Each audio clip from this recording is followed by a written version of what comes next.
Mga bro, napakalaking balita ito para sa Philippine Coast Guard.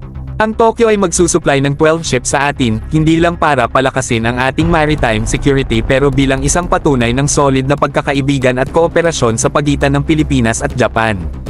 Grabe, kung iisipin nyo ang impact nito, mapapalakas ng sobra ang kakayahan ng PCG sa pagprotekta ng ating karagatan.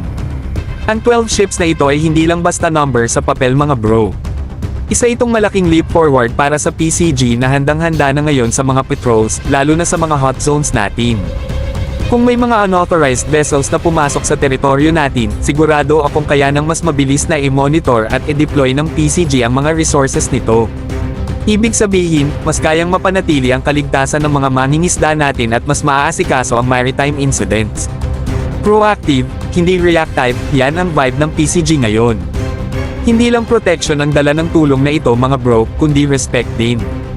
Ang commitment ni former Japan Prime Minister Kishida Fumio na palakasin ang ating maritime security ay isang pagpapakita ng respeto sa ating bansa bilang mahalagang alay.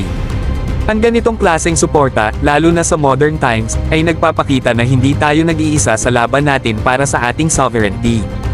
Ngayon, isipin nyo ang role ng Philippine Coast Guard kapag nandyan na ang mga ships na ito. Kaya nilang patuloy na protektahan ang mga territorial waters natin, maging mas vigilant sa mga threats, at maging handa sa kahit anong maritime crisis.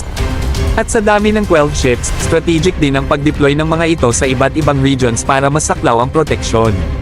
Magiging solid ang presence ng PCG, hindi lang sa West Philippine Sea kundi sa lahat ng sulok ng teritoryo natin.